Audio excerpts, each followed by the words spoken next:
दमिश्क पर इजरायली हमला जुलाई 2025। 16 जुलाई 2025 की रात इजरायल ने सीरिया की राजधानी दमिश्क पर जबरदस्त हवाई हमला किया। इस हमले का निशाना था सीरियाई सरकार के मुख्य सैन्य ठिकाने, रक्षा मंत्रालय का मुख्यालय और राष्ट्रपति भवन के पास मौजूद इमारतें। बमबारी में कम से कम 3 लोगों की मौत और 34 से अधिक घायल हुए हैं। दमिश्क में रात के समय धमाकों की आवाज से अफरातफरी मच गई। इजरायल का दावा है कि यह हमला सीरिया के दक्षिणी हिस्से स्वेदा में चल रही हिंसा के जवाब में किया गया है। वहां पर ड्रूज समुदाय और सरकारी सेना के बीच झड़पें हो रही थी। इजरायल ने कहा कि वह ड्रूज अल्पसंख्यकों की सुरक्षा के लिए ये कार्रवाई कर रहा है।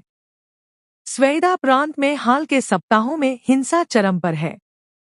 सीरियाई सेना, बेदुइन सुन्नी लड़ाके और ड्रूज समुदाय के बीच संघर्ष में अब तक लगभग 250 से ज्यादा लोगों की जान जा चुकी है। इजरायल ने स्पष्ट किया कि अगर सीरियाई सेना दक्षिणी क्षेत्र से नहीं हटेगी तो हमले और तेज होंगे। सीरिया की नई सरकार, जिसकी कमान अब राष्ट्रपति अहमद अल-शरा के हाथों में है, इस हमले को देश की संप्रभुता के खिलाफ सीधा हमला मान रही है।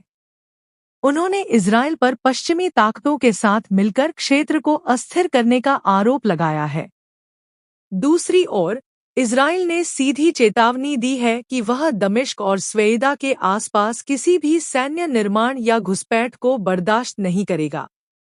इस बयान से मध्य पूर्व में तनाव और बढ़ गया है।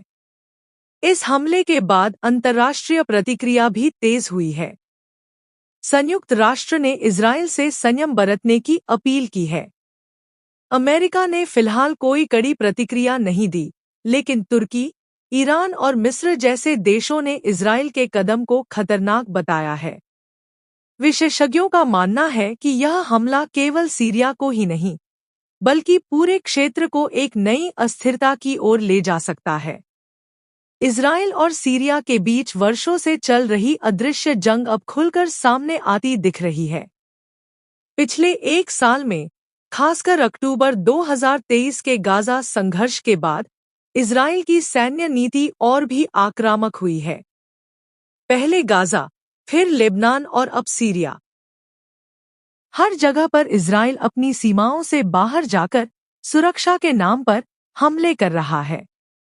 सीरिया के नागरिकों पर इसका गहरा असर हो रहा है।